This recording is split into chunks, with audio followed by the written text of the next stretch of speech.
who are not following the Torah. Now you would think, well, this is three different groups of people: dogs, evil workers, and false circumcision. But these are all the same type of people. These are people who put their confidence in the flesh. That's what he's saying. For example, let's take the false circumcision Jews, who put their confidence in the flesh. Why do you think they can have confidence in the flesh? I'll give you a picture. They're God's chosen people. That should give you some confidence in the flesh, right? They've got the Torah, God's perfect law. They've got the Torah if they work. If they do what it says to do, and avoid doing what it says don't do, they can put confidence in their self. I did all the right things. I didn't do the wrong things. I'm born from the right people. My flesh gives me confidence that I can stand rightly before God. We know that's not true. Can't do it. What can I do to stand rightly before God? I can follow the rules. My wife, she's teaching. My wife is an excellent example of what it means to follow the rules. My wife follows the rules. She'll say, oh, especially every Christmas. Every Christmas, get these toys that come with directions. She said, well, it doesn't, it's got this first. I can see this piece goes in this piece. But that's step 3. I have to step 2 for she's very good following the rules. She makes me look really bad. I wish I could do what she does with the Bible, just put all that together, just follow that. She's a great example of following the rules. I could say, do you think I could say, I can stand before God righteously because I follow the rules? Don't stand anywhere next to me if I were to say that. If you think I could say, well, my mom and dad were both Christians. They both loved the Lord and worked hard for Him all their lives, so I'm good with God because my parents turned to my spouse. That doesn't work. It's not what you do. It's not what you avoid doing. It's not who your parents were. That's faith in the flesh. Because of something. Because I went through there. You think I stand before God and say, I was a pastor. I led a church. I prayed for people. I visited them when they were sick. I could go through a big long list. I did this, and a bunch of things. Therefore, you owe me heaven. Doesn't work that way. You can't work your way into heaven. So Jesus is standing right there at the door.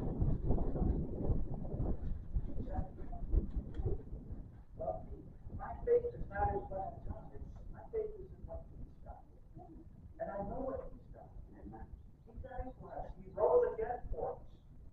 My faith is in that. Jesus saves you.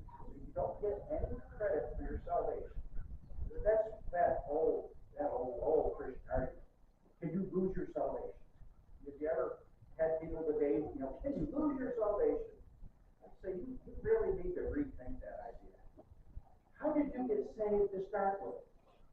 Now, yes, if you saved yourself by following the rules, by walking the aisle during some service, by praying some prayer, if you take credit for your salvation, then sure, I think you can lose it. Because you're as prone to failure as me and anyone else. But if God saved you, I don't think God saved you in any way that could be mistaken. You don't get credit for your salvation, God does. And when God saved you, He saved you perfectly. Can you walk away from that? Sure you can. The word for that's apostate. You can deny Jesus after you've been saved and walk away and do your own thing. I think there's consequences for that. Do you lose your salvation? I think God might bring you to heaven sooner than you were expecting. There's some consequences for that.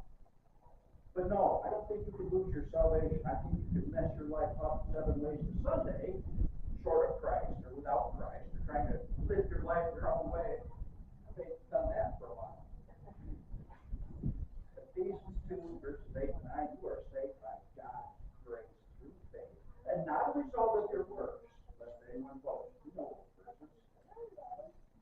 Well, Paul is warning us to avoid these kind of people, those who think that their salvation was something that they earned or worked for or somehow deserved. It's not about what we've done to be saved. It's about what He's done to save us. We're to avoid those people. Avoid doing that. God will not owe you heaven. It's not true. He's close. Remember the last chapter? God said to work out your own salvation with fear and trembling. We look at that very closely in that message. God gets all all the credit for our salvation. Our only logical response to that is to be thankful, to be grateful. There I use the word be obedient. That's our only response for our salvation. But Paul shows them and us the futility of putting the confidence in our flesh, right? Putting my confidence in what I can do to earn my way in. How silly that really is. And that starts in the second half of verse 4. If anyone has a mind to put confidence in the flesh, I far more so. Circumcised the 8th day, the nation of Israel, of the tribe of Benjamin, a Hebrew of Hebrews, as to the law, a Pharisee. If works of the flesh can save you, Paul says that out of anyone who's reading this letter, he should be the one that says, I can do it. After all, he's following the Torah to the letter. He was circumcised at 8 days old, just like the Torah says. He is from the Jewish tribe of Benjamin, so he's got the right ancestry. He even says that he's a Hebrew of Hebrews. That means both his mother and his father are both fully Jewish, and obedience to that there. Not only from the DNA, but also they're followers of the Torah. They're living as God shows people the way God told them to do. That's what he means by saying he's a Hebrew of Hebrews. He's 100% Jewish, actively following the Torah. That's the Torah, as far as that's concerned. He says he's a Pharisee.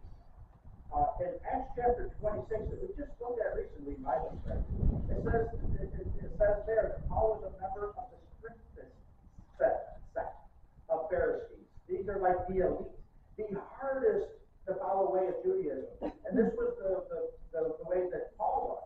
He was following the strictest, hardest way to follow the Torah. Verse 8, as to zeal, a persecutor of the church.